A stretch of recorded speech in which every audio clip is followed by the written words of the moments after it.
In today's video, I'm going to teach you how to insert tables in Canva. If you've ever wanted to organize information neatly inside your Canva design, a table is one of the simplest and most effective ways to do it.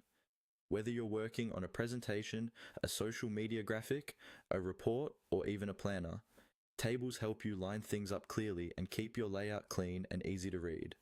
First, open your design in Canva. This can be an existing project you're editing or a brand new design you've just created. Make sure you're on the page where you want the table to appear so you can see changes in real time as you work. Once your design is open, look towards the main editor interface and locate the section labeled Tools.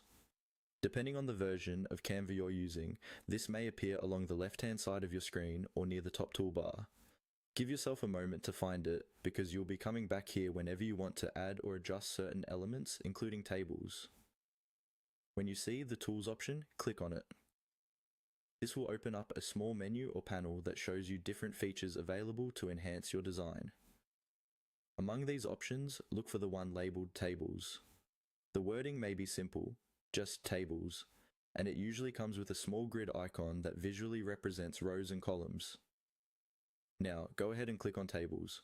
As soon as you do, Canva will either insert a default table directly into your design or present a selection of basic table layouts for you to choose from.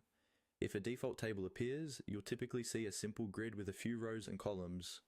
You can click on the edges or corners of this table to resize it, drag it to reposition it on your page, and click inside any cell to start typing your content. If Canva shows you different table styles, pick the one that best matches your layout. You can always change it later, so don't worry about getting it perfect right away.